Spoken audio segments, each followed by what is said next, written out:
A warm welcome to all of you joining us online for our first ever HSBC Premier Education webinar. My name is Shani Imanli, and as your host today, I'll be taking you through the crucial question all parents stress over when it comes to planning ahead for tertiary education. Study locally or abroad? Now, as a parent of 3 kids myself, my oldest being 12, I often worry if I'm doing enough to prepare my kids, open doors, if you will, to give them the best head start in life.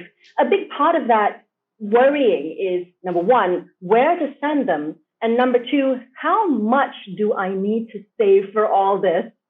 Now, let's be honest. When it comes to education, especially higher education, studying abroad has been glamorized by many. Studying abroad has also become the dream and goal of many parents for their children. Some students also tend to desire being enrolled at the best campuses in the best cities abroad to further their education. But I can't help but wonder, is it true that studying abroad is better? And just looking at the global rankings alone, it seems Malaysian education institutions aren't doing too bad either. In fact, according to the QS World University Rankings 2022, a record 22 Malaysian universities are listed among the top 1,300 universities around the world. And among them, eight made their way into the top 500. So, to study abroad or locally? Well, what truly matters is whichever is most appropriate for both you, the parent, and your child. And to help us parents figure that out, today's webinar will give us the opportunity to explore the value propositions of studying abroad and locally from, number one, a monetary perspective, number two, experience, and number three, quality of education, and how we as parents can prepare our kids to make the most out of the education path they hope to embark on. So today, I'm privileged to have online with me 4 panelists in their field, specialists to break down these key issues for us. First up, we have Tamara Lim, CEO of PrepWorks, an education consultancy comprising of admissions experts for top universities and boarding schools in the UK and US. We also have Richard Michaelis, Executive Director of Oxbridge Academic Programs. That's a long-established study group that organizes pre-university courses in Europe and the US. Hi, Richard. And we have Professor Elizabeth Lee, Chief Executive Officer of Sunway Education Group, one that is committed to providing quality education for all, regardless of race, creed, or financial standing since its establishment in 1987. And last but certainly not least, Christina Chia, Head of Global Banking at HSBC Malaysia, a bank that offers a comprehensive range of banking and financial services, including Islamic financial solutions and premier education funds. Welcome, panelists. I'm really looking forward to hearing everything you have to say today on this parental dilemma. And I have my notebook ready as well because I'll be taking notes as well. Okay, now, before we jump into the topic, let's get to know all of you a little bit better first. I'm going to ask a quick round of questions. And if that question applies to you, just raise your hand. And I'd love to see what the audience feels about this too. For those tuning in, feel free to drop us a raise hand emoji in the comment section if you agree. Okay, first question, just 3, okay? How many of our panelists and audience members enjoyed life as a student? Doesn't matter whether you studied locally or abroad, you enjoyed your life as a student. Hands up if you agree. Okay, great stuff. Now, how many of you have studied abroad? Well, I did a 2 + 1. I hope that counts. Okay, now, finally, if you are a parent, and even for those who aren't, when you become a parent, who here would prefer to send your child or children to study abroad? I'm in the middle, still deciding. Look at that, a good mixture of experiences and opinions here already. And I think judging from the answers or replies to the third question, I think a lot of that will be decided after today's webinar. Right, so with that on our minds, let's dive into today's topic. Now, as we know, the pandemic has exposed students as young as preschoolers to online learning. My 5-year-old boy was doing 2 years of online class, and he now knows how to use Zoom better than I do. Now, what this shows us is that academic programs and collaborations can be geared towards virtual internationalization, meaning that technically you wouldn't really need to go abroad to have international interaction. Thanks to technology, on-campus students now have the opportunity to interact virtually with peers at universities and professionals in their field of study anywhere in the world. Now, when considering the merits of overseas education, other than the quality of education, one of the main factors of parents sending children abroad is the on-campus experience, actually being physically there. But with virtual learning now becoming a mainstay and, of course, being a lot more affordable, would it still be worth it for parents to send their children abroad to study? To kick things off, Professor Elizabeth, would you like to go first? Okay. Online learning, of course, has given us a lot more flexibility and leeway. But I do believe learning from my students and speaking with them, the face-to-face in itself is still important because it just creates a different environment for the learning process.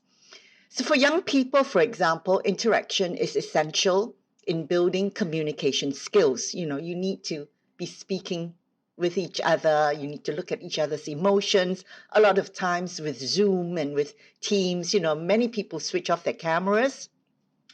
And a wholesome tertiary education should encompass new experiences, which they can only experience if they are face-to-face. So opportunities to engage with other people is important also. And at the end of the day, human interaction, as we all know, is an essential part of education. Now, some of our students from the School of Hospitality and Service Management, they had this opportunity to participate in virtual student exchange programs during the pandemic. So this has been good. While, they have been great eye-opening experiences, but it just cannot be compared to, let's say, if the students had that chance to actually be there physically. So virtually, students only use 2 of their 5 senses, so as to say they can see, they can hear, but, they miss out on the other bits. So it's different when you're there in person. Yeah, especially the Japanese food, obviously. Right. So, I know exactly what you're talking about because my children spending 2 years doing online classes can't be happier to return to school because that physical social interaction is next to none. But maybe, Christina, you may have a different opinion about this. What do you think? Thanks, Shani. Well, I think it's a little bit more balanced in my view. When thinking about on-ground or virtual experience, whether it's worth sending our children abroad during a pandemic when most classes are online depends on our child themselves, right? Because each child has a different way, inclination to learn as well. As for parents, we have to ask ourselves, why do we want to send our child overseas? Why do we think an on-ground experience is valuable? I think one, it's character building, right? Sometimes we want to say, it's time for our kids to grow up, to learn to be independent, away from the comfort and the security net, of a home and something that they're familiar with, to push them a little bit into the uncomfortable zone, into a little bit of the unknown, to build their character, for them to think on their feet, be a bit more independent in how they solve problems. Sometimes you want to give them a budget and you live and die by your budget, right? And it's also for that diversity of culture and views that they have, so that they become less fearful of new situations. But it's really also to the comfort level of how our children, we think, will adapt to that situation. So that's my thought on that, Shani. That's an excellent point, actually. The 1 year that I spent overseas in my twinning course actually taught me so much about life, not the academic aspect, but on life. Now, Richard, you obviously have traveled extensively around the world. Perhaps you may have a different view. No, I don't actually. I agree with what the 2 previous panelists said. I think the key to every question about education is, who is the student? What where's the best fit for them. There's no single answer to this, and I think there is a terrible tendency, particularly in certain cultures, to think that, well, if I do this, it'll lead to that. But guess what? It doesn't, right? It all depends on the client. It depends on the student. Some students thrive in the virtual environment. And guess what? The virtual environment's not going to go away, right? This is the way of the future. And some students thrive only when they're transposed into a different culture or a different place. I think within that, there are a couple of things that stick out a lot. I think traditionally, a lot of study abroad was focused on English-speaking countries. And the idea was really to kind of improve your grasp of English. I think that's still tremendously important, but I also think that students have to think much more globally now. There are other opportunities, there are other languages that can give them, and other cultures that can give them a huge helping hand in their careers, and students definitely need to think about that. I think another thing that's important is, what the previous speakers have mentioned. It's not so much about what you learn, though of course what you learn is important. It's about the effect it has on your self-confidence. I think we're all professionals here. We all realize to what extent success in life is based on knowledge, and to what extent success in many careers is based on confidence. And the opportunity to study abroad, to kind of challenge yourself intellectually, socially, culturally, and to succeed is incredibly important for your general self-confidence, which is such a large proportion of success. The last thing I would mention, which is increasingly important, I think, across the educational sphere and across the career sphere, is building networks. The term global village is overused, especially nowadays, when people are kind of retreating into themselves a bit. But it is a global village. And what we've noticed with our students is that they connect at a certain age and they go on connecting throughout their lives, and they create natural, it's almost neural networks of similarly minded, similarly ambitious, similarly successful people around the world. And that's an invaluable commodity because, again, as we all know, that's often how so much gets done. So yeah, overall, I'm totally think it's a great thing. Thank you, Richard. I mean, those are great points. Tamara from Prepwork. Hi, Shani. Yeah, thanks for having me on this talk. Thank you. Yeah, so my view is very similar to the rest of the panelists as well. Having gone to boarding school at the age of 13. Wow. So actually experiencing what it's like to be in a different culture at a really young age, and having to adapt. And also, just having something completely different from what I'm used to at home, in a way, the comforts of home. I feel, just speaking from firsthand, it has forced me to mold basically it shaped who I am in many different ways. And one thing is just to be able to thrive not in my comfort zone. I think that's important, because a lot of people are not, when they see things that they're not used to, they back out, or they're not confident enough to go ahead and try it and challenge themselves. But yeah, as Richard mentioned as well, I think confidence is one thing. I think another thing, would be that experience is sort of irreplaceable. I feel like you can, again, study online. You can gather all the knowledge. In a way, you can even theoreticize, right? And read all the books you can. But actually just being there, it's not just about listening and studying. It's also about even just the smell, even just the noises that you hear, small things that you catch that you're not used to. And then, learning how other people live and think. I think because the world's becoming more global and we have to work with others from different cultures, it's important to have that awareness and to be more open-minded, and also kind of have a refreshing sort of viewpoint from other cultures and how things are done.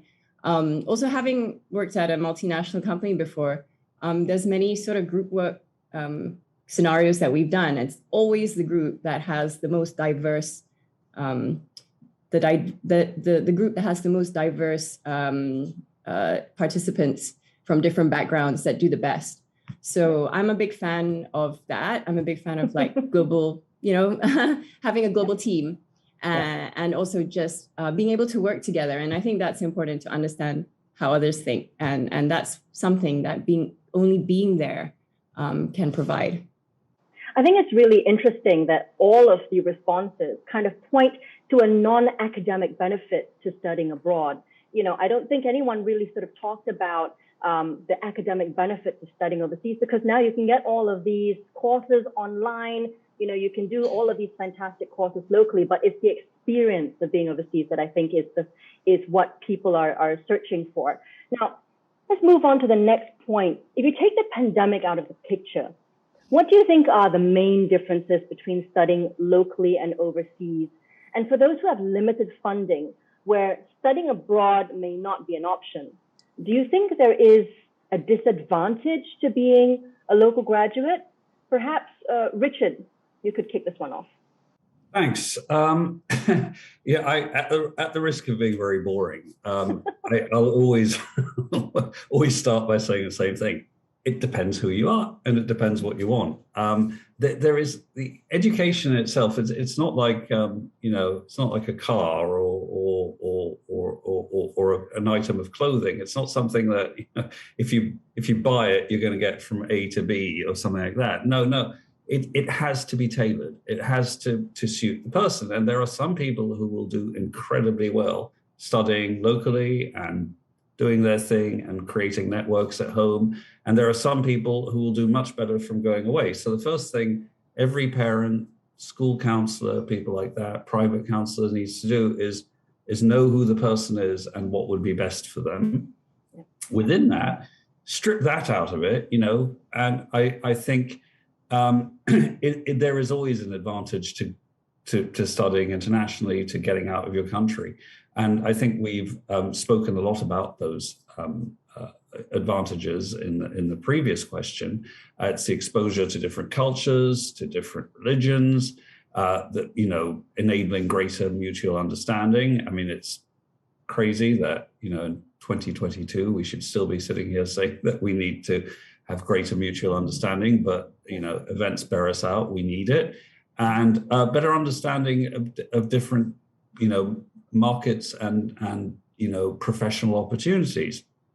But I think fundamentally, to go back to something you were saying earlier, studying internationally, the main thing it offers, apart from the sort of personal things, is the opportunity in many cases to study a greater range of courses, or to study courses differently, and to study with experts in fields where you might not that you might not have access to back at home.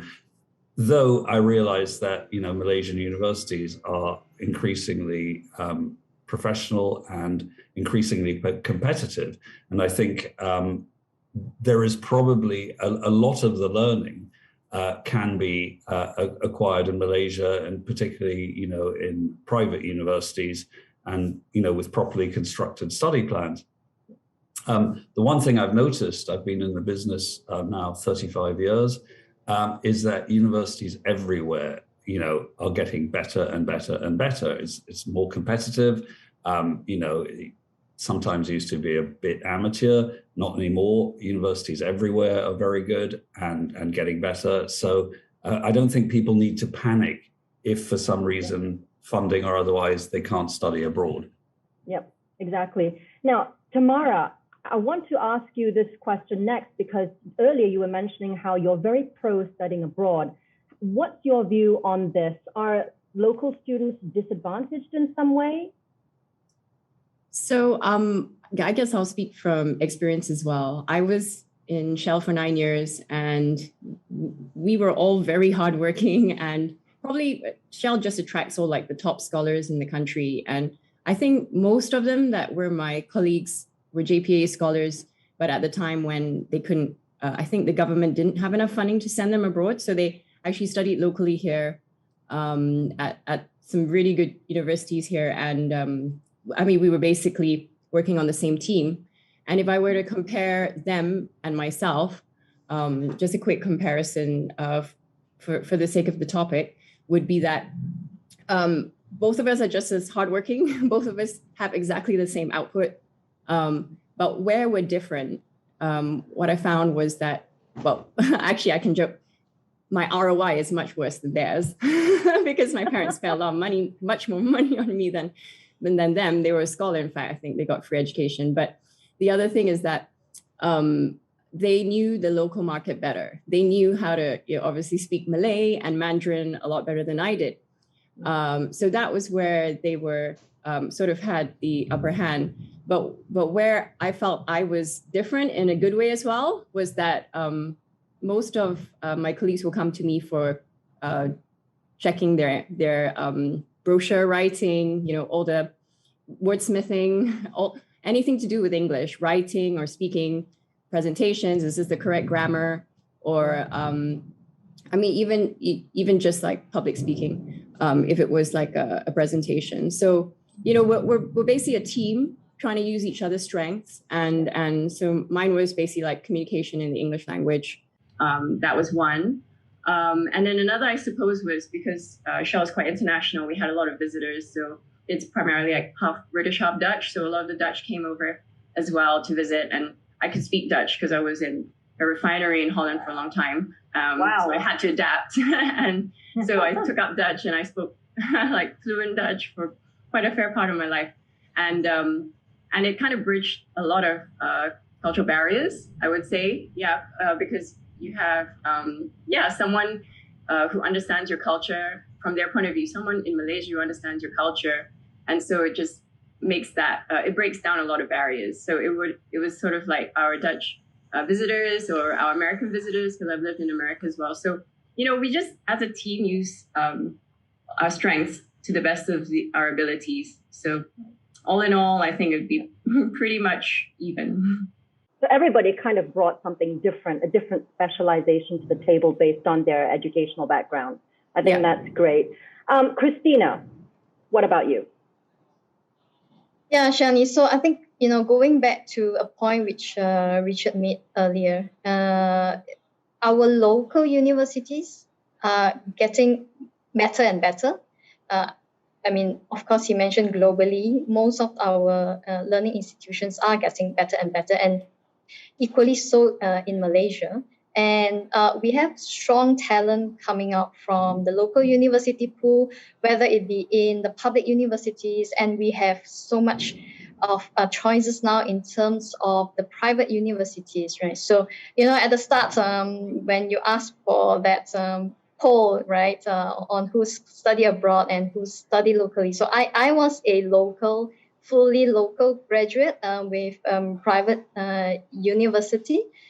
So that experience, I would say, did not, in quote and unquote, disadvantage myself in my personal capacity when I went out to the workforce.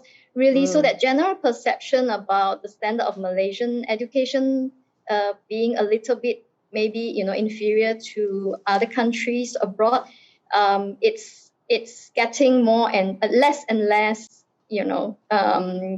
traction, I would say, right? Our local talents are equally as talented, to Tamara's point. It really depends on how hard the individual work, how enthusiastic, how passionate they are when it comes to education and putting yourself out there in the workforce eventually, right? And of course, the upside of studying locally is cost, right? So we spoke about back to the individual ability, right? It's also about the family ability. So if there is a cost factor, then you have to weigh both the pros and cons. And definitely studying abroad has its cost structure, right? And cost of inflation, exchange rate. And of course, the process of enrollment is also slightly more complex. It might take longer. Most of the universities abroad will have maybe one intake a year compared to if you study locally. You have option in terms of timing. There is that optionality there. Maybe you want to do a little bit of, I suppose, other activities before you enroll in new. So there's a bit more flexibility when you factor in those factors, Shani. Professor Elizabeth, I saw you nodding a lot. Obviously, you are heading a local private university. I'm very interested to know what you think. Well, for most part, private universities in Malaysia definitely have curriculum and syllabuses that are on par with our international counterparts. And in fact, we in Malaysia, private universities in particular, are the pioneers in twinning programs. I mean, Shani, you said that you did a 2+1, for example. Yeah. And since the 1980s, when I first joined, education, Malaysians have been able to obtain an international education experience locally through these twinning programs. And since then, we've moved on to being home to, I believe, 10 international branch campuses. So if you wanted Australian education, there is Monash. You want British, there is Nottingham, Heriot Ward, amongst others. If you want Chinese, there's also Xiamen. And at Sunway itself, we have just celebrated approximately 15 years partnership with our partner, Lancaster University, which is British. So students actually have an abundance of choice nowadays, even in Malaysia, to have an international education. But beyond that, the Ministry of Higher Education is truly committed to continuously improving our own education system at every level. And I'm very proud to say that, having witnessed firsthand, I used to be very sombong, very, very stuck up about education, maybe an overseas education is better, but not anymore. And especially having been with the Malaysian Qualifications Agency, having been on the council for 2 terms, which is 6 years, I have been so impressed as to how progressive Malaysia has been and has become with regards to ensuring quality in our own education system at the higher education level. We have developed micro-credentials. We have developed accredited prior experiential learning, all the way up to the level of being able to accord qualifications, by looking at a person's experience, for example, and all this have been put out there for institutions to meet up to and be able to do that. So we're very international in that respect already. And the government, along with industry partners and academics, are also working in tandem to deploy strategies in producing holistic and highly skilled graduates. So this includes equipping them with transferable skills, which I mentioned just now with micro-credentials, for example, which would allow them to become more flexible and even innovative, especially with this current unstable situation. So this is aimed actually to bridge the marketability gap in the country as our youth enter the working world. So I wouldn't now at all say that I prefer one over the other, especially when I know at our own universities, both public and private, that we are playing at the international level and we can match at the international level the fact that at Sunway itself, when the students come and study for a Sunway degree, they at the same time get a Lancaster University degree. You're talking about a UK top 10 university and an old university. So that just shows you, they validate the degrees and they know that. So when the student has a first class in Sunway, they also are issued with a certificate, a degree that says that they have earned the first class in Lancaster as well. And I think also, there's proof when you see international students coming into Malaysia to study here instead of other countries, because they can get those international qualifications right here in Malaysia. Now, that actually leads very nicely into our third discussion point, which is for those opting to study here in Malaysia, there are multiple pathways that you shared for students to gain those international qualifications, and I'm proof of that. I'm now seeing many private universities now following the syllabus of their parent campuses overseas, essentially allowing them to offer the exact same standard of education. Super cool. Now, Professor, could you just share some of those pathways currently available to those international qualifications? Okay, as I was mentioning earlier, for example, you have what you have experienced, the twinning model, whereby you can study 1 year here, 2 years, or up to 3 years, or if it's an American degree transfer program or American program, you can study up to 4 whole years and earn the qualification of that foreign university in Malaysia. So that one, we've done it to death already. We're so good at it, right? Malaysia. And like you rightly say, the whole world has converged upon Malaysia to get such degrees through us, maybe at a much cheaper rate as well.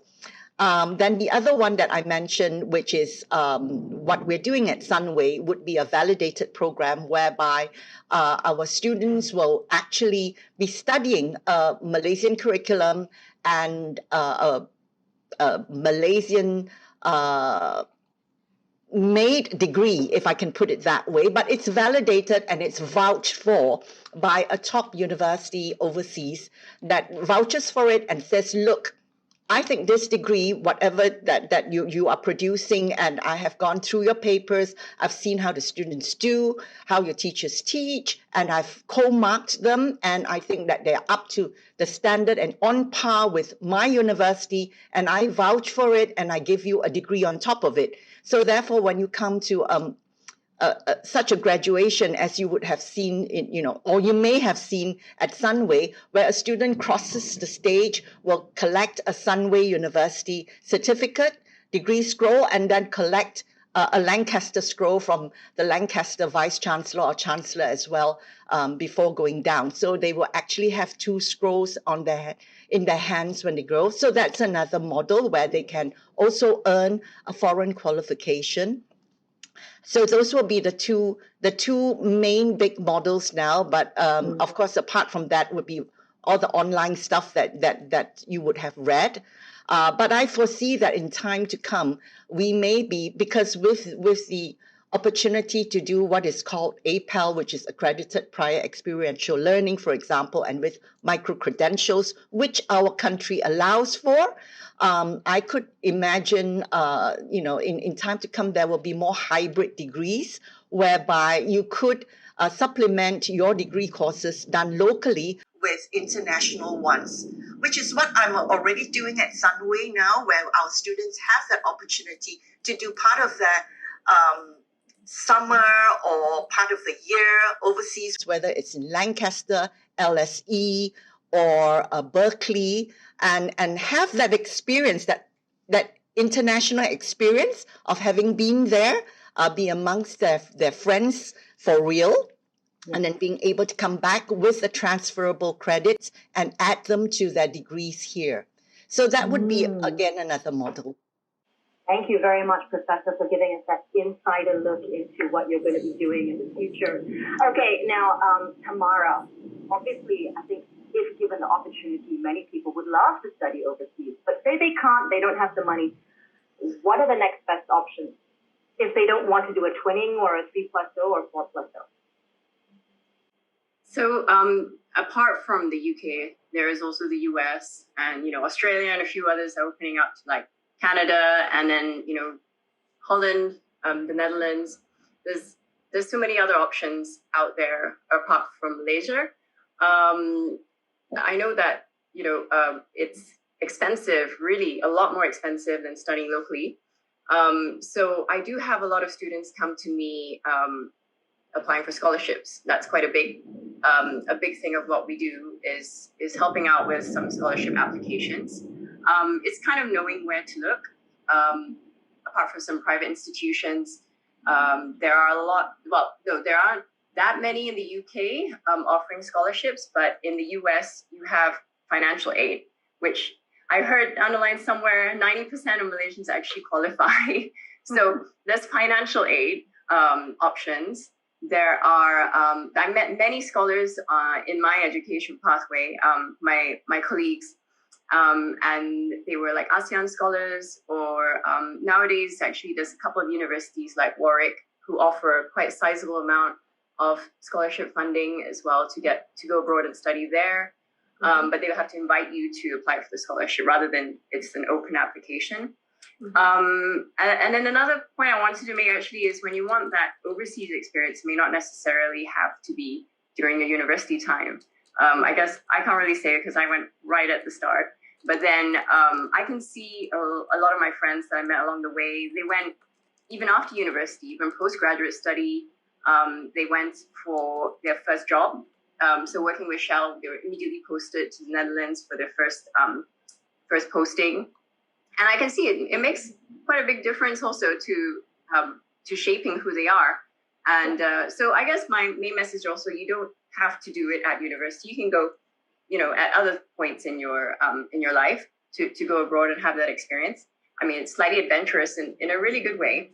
And then another point I also wanted to make also is that I guess because of what I do, I believe that you can't beat the experience of Oxford, Cambridge, LSE, I'd say the G5 schools, Imperial, and those sort of level attracts the kind of teaching talent, and it attracts the kind of research groups and funding, just because they've been around for centuries and they've had the same professor there for a long time working on the same thing, and a couple of Nobel Prize winners as well. So I'm actually a big fan of trying, at least if that is your goal. Again, it's not for everybody, but if it's there that you're trying to reach, you will get something different.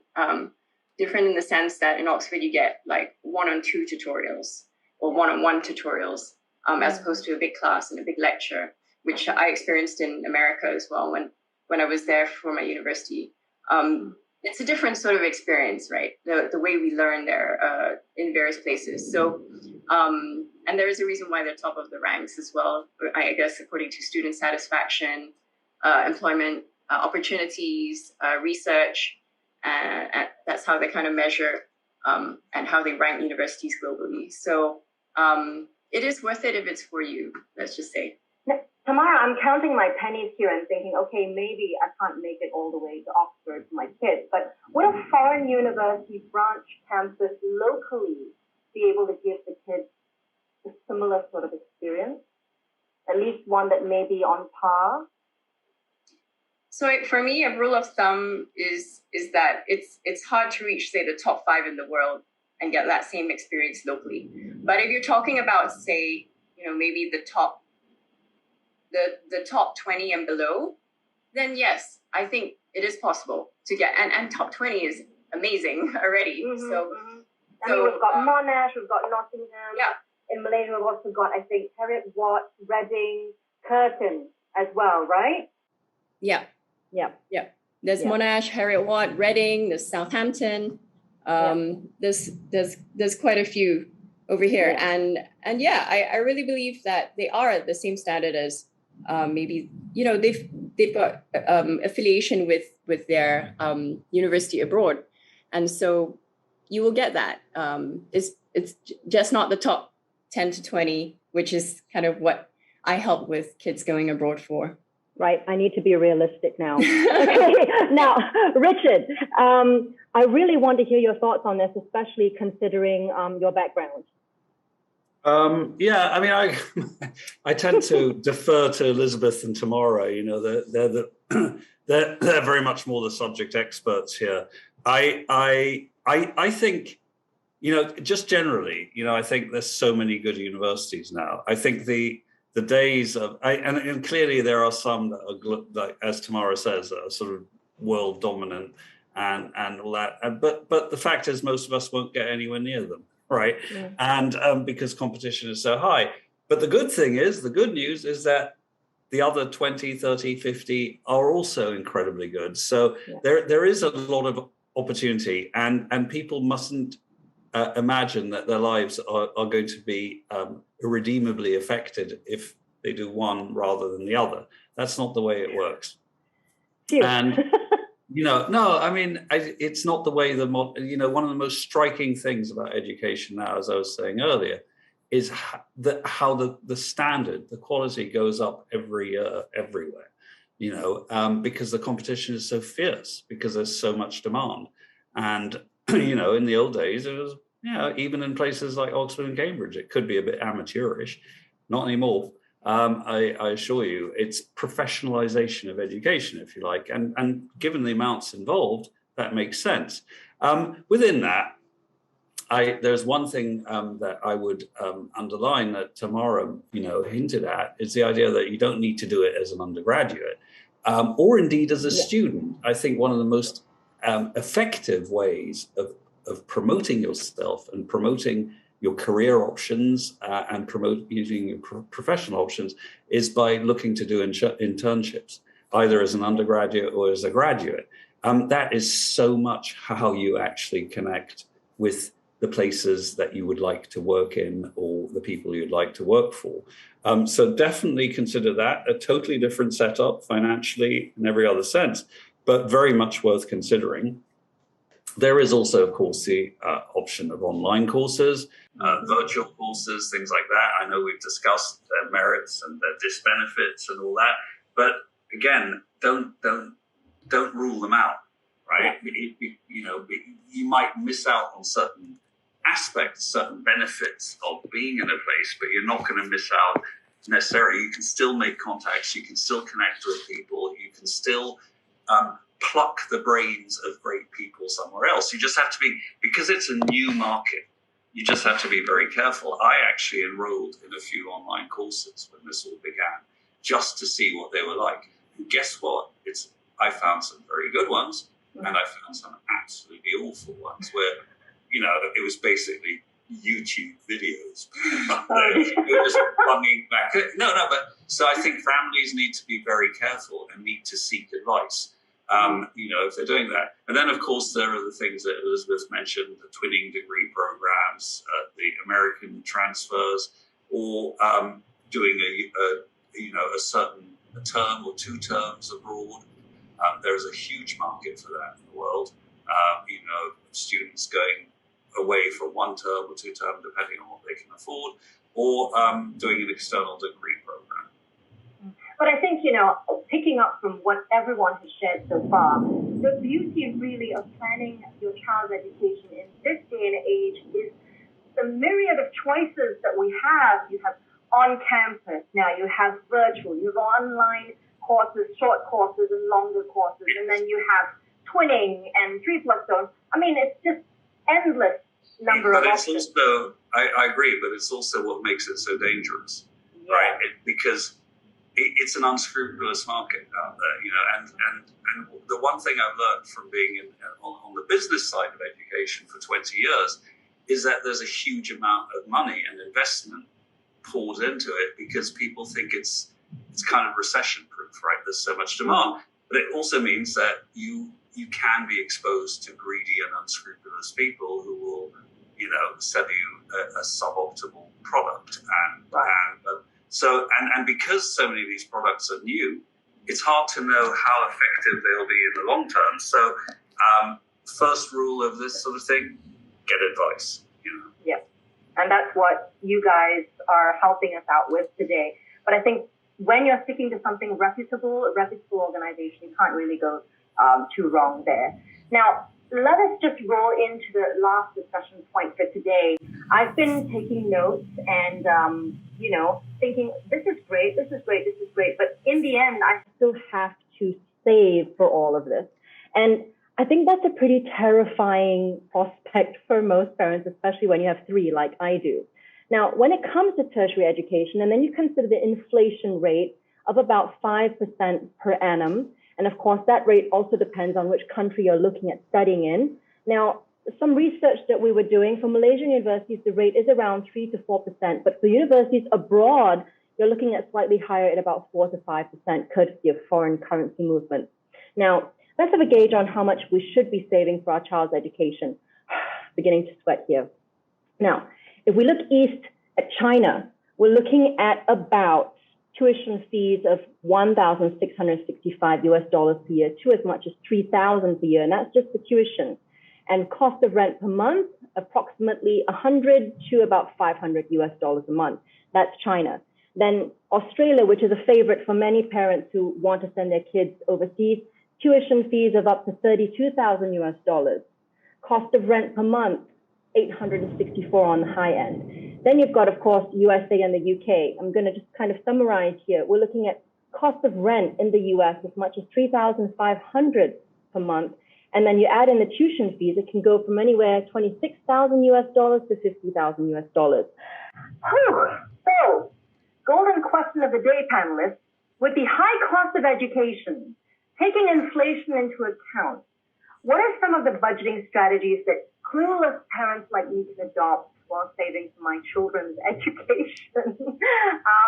Richard, could you please help us out here? That's a tough one. I'd like to refer back to something Tamara was talking about, which is scholarships. I know that you don't start. How do I pay for this? By buying a lottery ticket. No, it's not quite that. But I think when we say scholarship and financial aid, a lot of American universities have these forbidding prices, right? And that's what they'd love you to pay. But the best universities, the best endowed ones, the richest ones, the most powerful ones, they also, once you're in the system, they also fund a lot of your education. And I think the same is to some extent true in Canada, a place like that. In the UK, it's much more hit and miss, and there's less of that sort of endowment and funding going on. But it's always worth looking into all of that. I think the other thing that everyone has mentioned, and that you certainly bring forth, is that we mustn't just think in terms of how do I get into Harvard, or how do I get into somewhere like that. We have to think much more globally. There are great university opportunities for a lot less money around the world.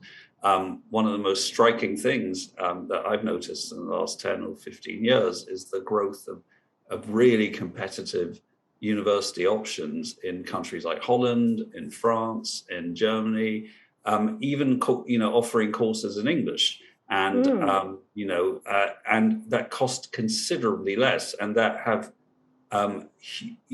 good global weight. So it's really worth, when you're approaching this, it's really worth looking as widely as possible. I think the days, obviously, at a certain level, going to Oxford is nicer than going to a lot of other places because the buildings are beautiful and you can sit in a punt and have your kind of memorable experience. But professionally, I think that the differences have diminished, right? And if you go to any of these places, some of the best people that we've worked with in recent years have come from places like Rotterdam, place like that, really good. So definitely worth considering that when you're thinking of, well, how am I going to pay for this? There is, of course, something called the 2K rule, developed by Fidelity Investments. And the idea is that you should multiply your child's age by 2,000 ringgit. I hope I pronounced it properly. So if your child is 15, you should have 30,000 set aside for them. If they're 18, 36,000. And that's considered, in investment terms, the bare minimum, I think, in Malaysia. Not sure it'll help you terribly if you're going to the US or the UK, but definitely it's a good starting point. Yeah, a starting point. That's about it. But at least it's something.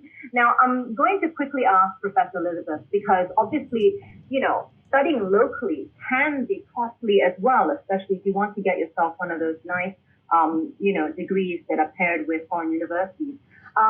What kind of options available cost-wise are there for people who want to do their degrees locally? Actually, it's a lot more affordable to do it locally than it is to do it overseas. I mean, for one, the rental itself makes a big difference, and a lot of times you can actually stay with mommy and daddy, if not even relatives or friends. So that takes off a huge chunk of your budget, so as to say. And in Malaysia, for our students, we find that a lot of them actually make use of the PTPTN study loan. There are also others who will take out a bank loan, like HSBC, for example. And I have known of students of mine who have actually taken out a whole overdraft and gone overseas to study, fund themselves via this overdraft that they have taken out. And of course, they study and work at the same time, because there are many countries that allow you to do some kind of work, or you work with professors. I know that one of my daughters who was studying in the States did that, and the professor gave her quite a fair bit of work to do, so she could supplement her own money. And she said, "Mommy, you don't have to, Mommy and Daddy, you don't have to send so much over, because I found some work to do, and I have some extra pocket money." So that was very good.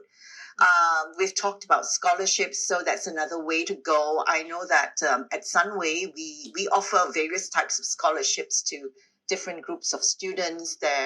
We also have our Chancellor's Scholarship, and that's for the hardcore poor,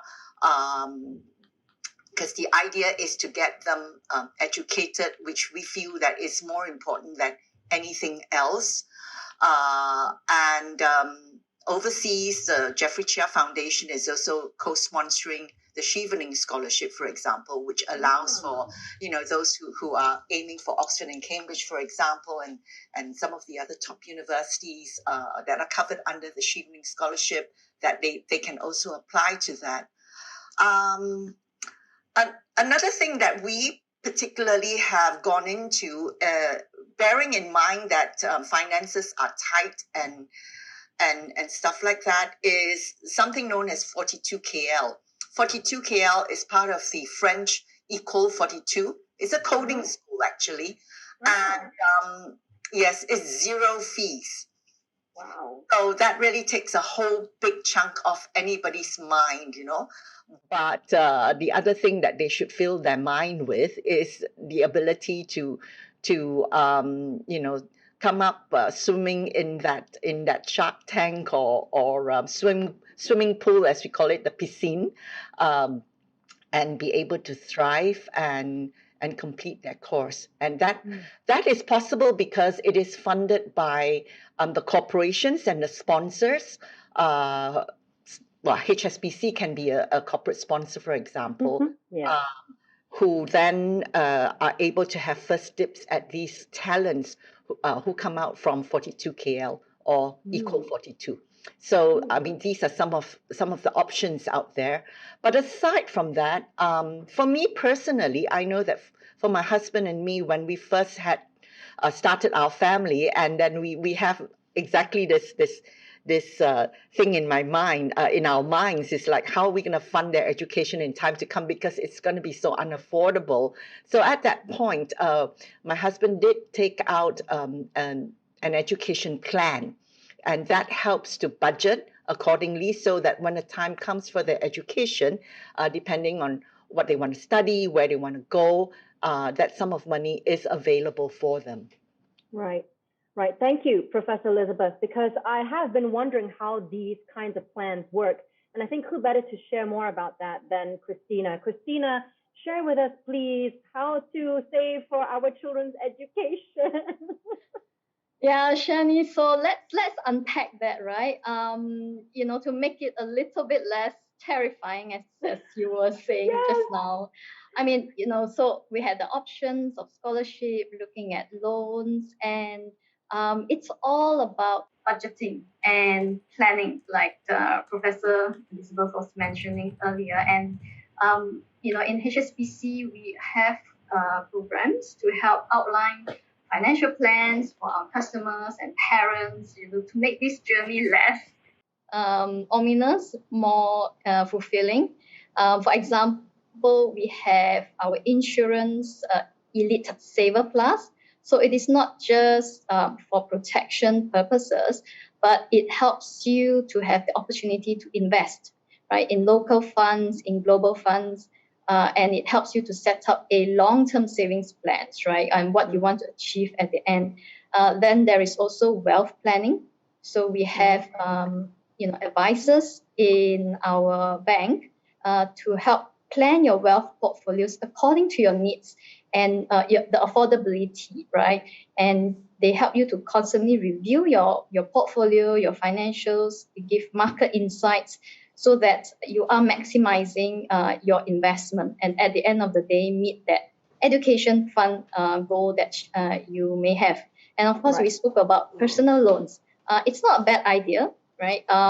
It gives, for example, if you have savings, look at savings that gives you good returns, and then you might not want to touch those funds, or you may want to supplement your savings with personal loans, and it can, the repayment profile can be suited to your ability. They can stretch the payment up to 7 years. So, or parents could consider that as an emergency, right, to support a child's expenses through what they have saved. So there are various options, and when we talk about planning, it's when do we start, right? There's no perfect timing. It is as early as possible, and to the affordability that you have at each stage of your life. And again, I come back to budgeting, and it's all about planning, right? So when you think about building your own investment portfolio for the future, probably a few steps to consider how to start or to strengthen your portfolio. So first of all, set a budget, right? How much you can put towards your investments. And we always talk about this savings rule. Save first, set aside how much you want to save first before you budget what you want to spend, right? And then step 2, figure out what type of investor you are. Some of us could be a bit more risk, a bit more acceptable to take a bit higher risk. Some of us are a bit more careful, right? So it's about your comfort level in managing the type of risk that you wish to take, and to how you plan to use your money, and then decide on the type of investment and find the right platform to invest. There are various types of investments out there: stocks, shares, bonds. You have unit trust funds. So, but keep in mind that you always have to start with the bare minimum, right? Set aside that initial seed fund to start investing. And step 4, put it into action. Open an account, start investing. Whether you are a beginner investor or you are, a professional investor, you've had that experience gained over time. You can even start investing, for example, in HSBC from as low as 500 ringgit. Even small amounts of money, right? I think, in Malaysian, Malay words, sedikit, lama-lama menjadi bukit, right? So you will find that your portfolio will be sizable over time. I hope so. I hope it's not too late for me. So, expanding on that, right, Shani? So, in HSBC Premier, we also have a bit more dedicated plans for families, right? If you're a Premier customer, your Premier status can expand to your spouse, your children, so we can help you open an account here, which can link you to an account overseas if you're planning to send your kid overseas. So that helps to bridge that hassle, right?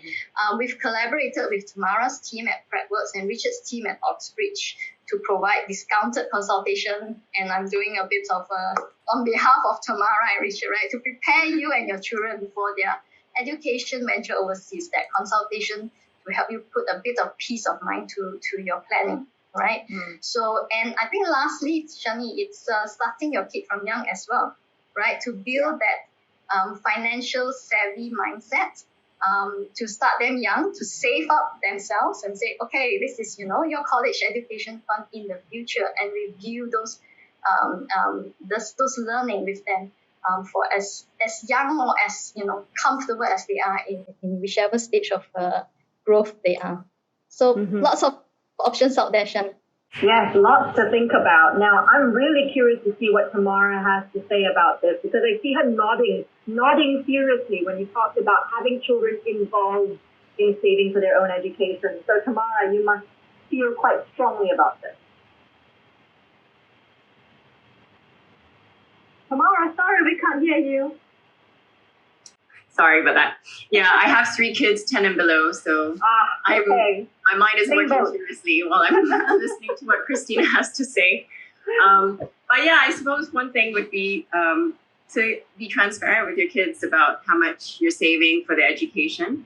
So if they have access to the whole process, I think that's important to teach them that. Yeah, just exposing them to that and maybe putting aside a bit of savings every year, and they're actively doing it themselves, perhaps. And then maybe in the future, mom and dad will provide majority of the tuition fees, but it could be supplemented by their own personal savings over the decade before they leave. So that's one thing, because they have to learn how to manage their money also eventually when they're abroad and there's no one to kind of budget for them. So I believe that's really, really important. Another thing I was just thinking from experience in a way is when you go overseas and you decide on what country you want to study in, it might end up that it's the place you work in. And I do ask my students that, would you want to go to US or UK? Well, decide in fact which country you prefer working in as one kind of starting point. I definitely think there is value in getting your first employment, earning in the currency that you have so arduously put all your fees and your life savings into.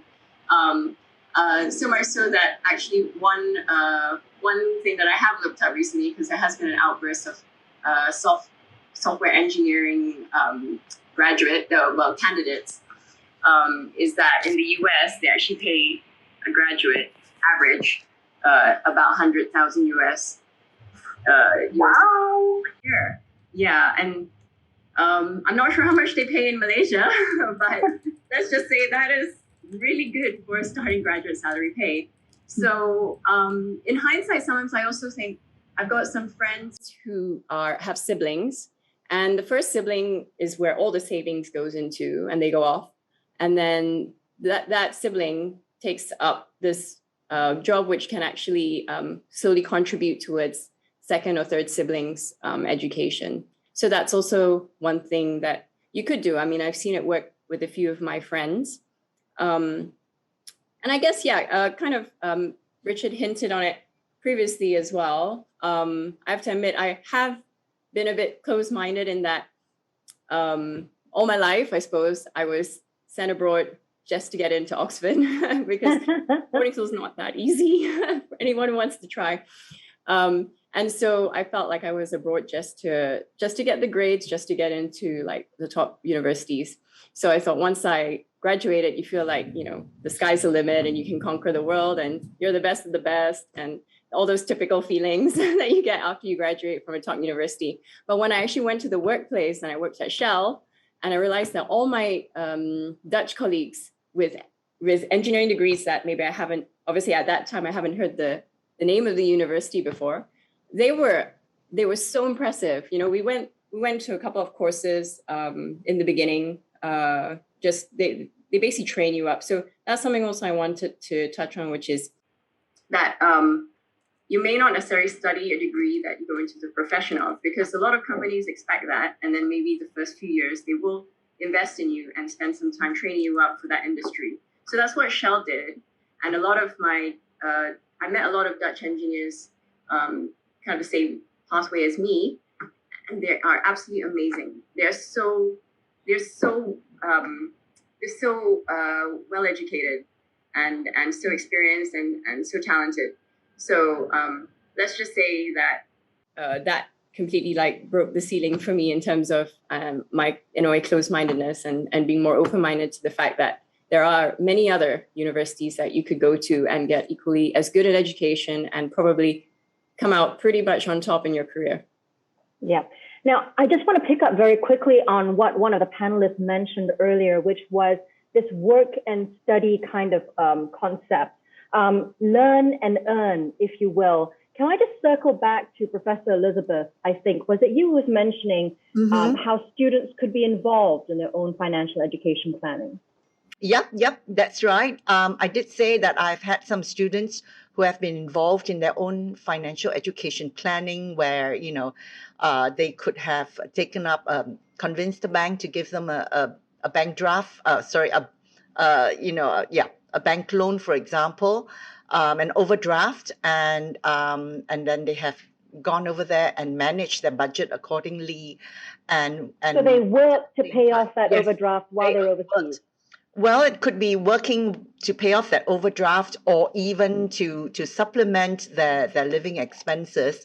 And in fact, I actually have a slide of this concept of learn and earn, because it's not a new one, because there are many countries which allow for during study that they can work as well. Maybe not so well in Malaysia, but for our foreign students, but definitely in the UK, for example, there is that opportunity in Germany, in Australia, Canada, even China, Japan, the UAE as well, and even if we want to go to Russia, there is also that opportunity.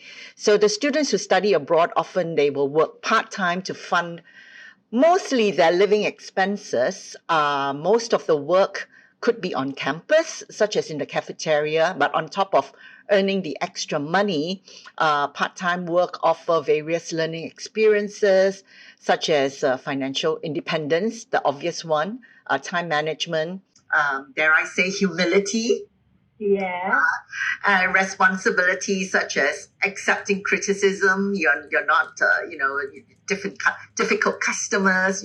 You learn about that, and of course there is the invaluable teamwork, communication, creative thinking, and then being very innovative, for example. So all these work out very well. I think it's important. So I'm loving this idea of children helping to save for their own education. Christina, does HSBC offer anything that helps children to save for their own education? Because I'm going to sign up for that. Absolutely, Shani, and it's something that as parents, I believe we should expose our children to. We want to empower our younger generation to have that financial independence, right?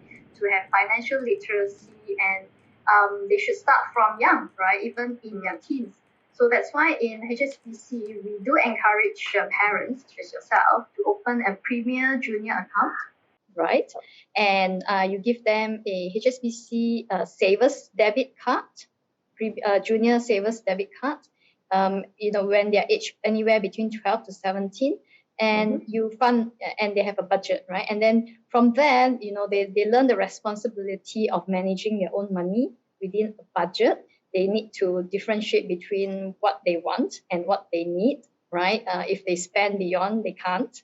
And then they will have a mindful attitude towards adult spending. And I'm sure they will learn from their mistakes. I've overspent. I can't have what I want. I need to spend on what I need.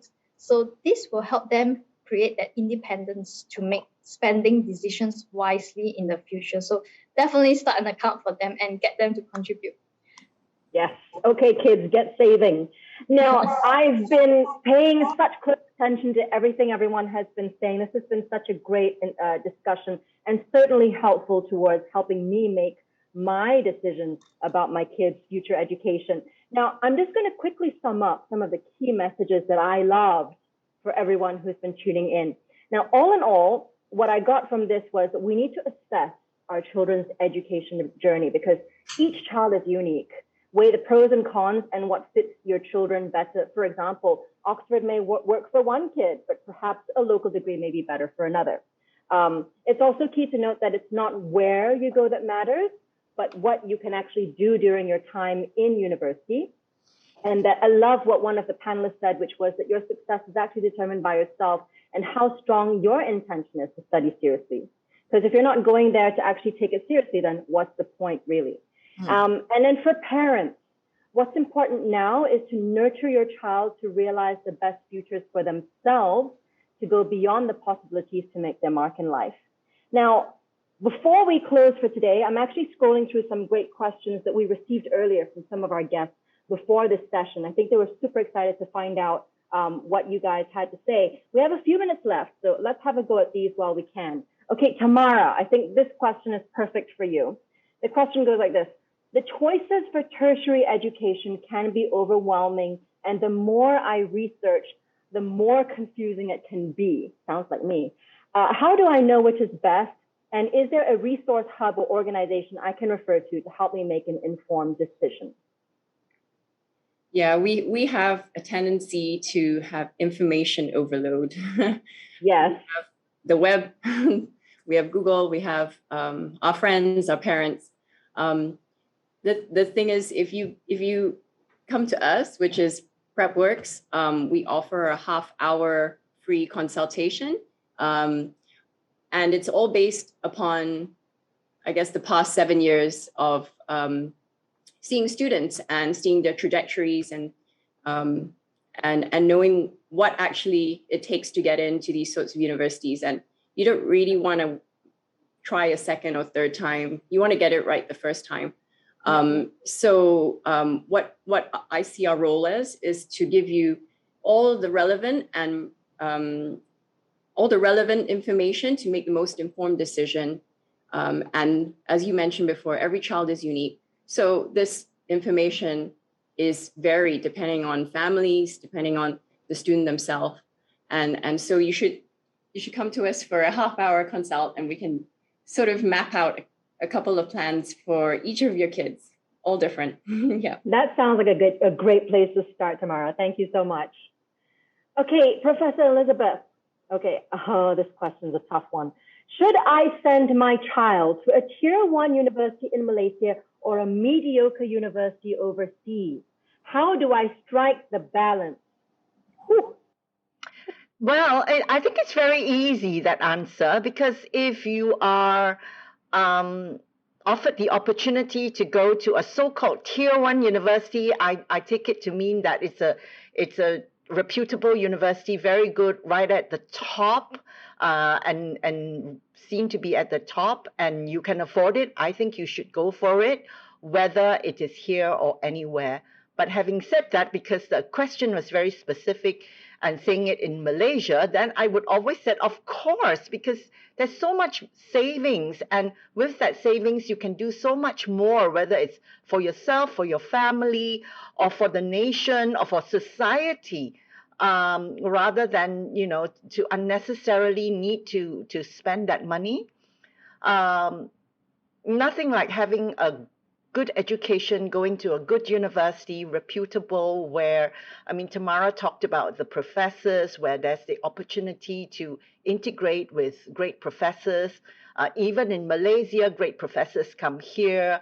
I have heard many students say that sometimes they have to meet their overseas professors here when they come and give talks at Sunway, for example, which is quite interesting to have that feedback.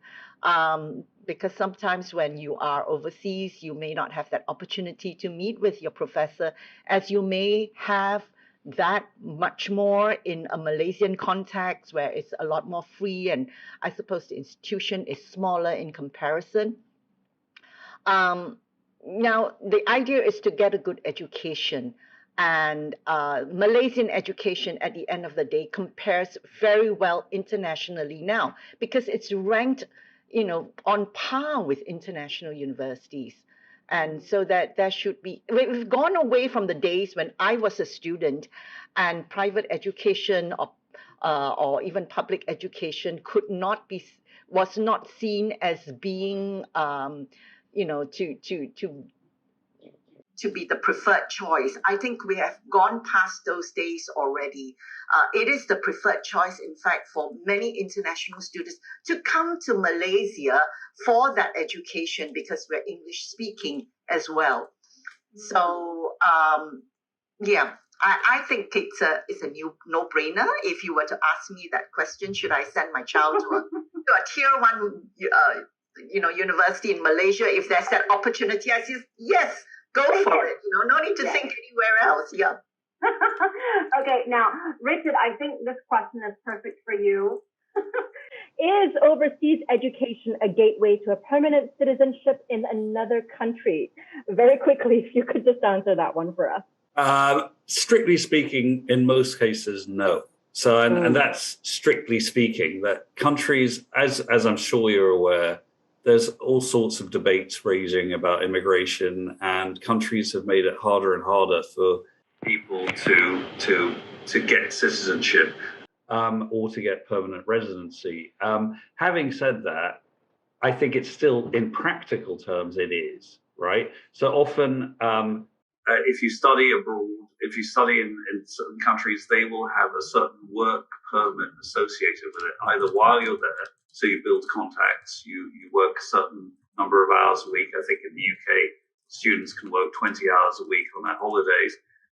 That's good for internships. It's good for making contacts. It's good for connecting with the institutions that can actually get you a residence visa, that can actually get you a legitimate job offer, which with a visa, which, you know, bigger companies are quite good at doing.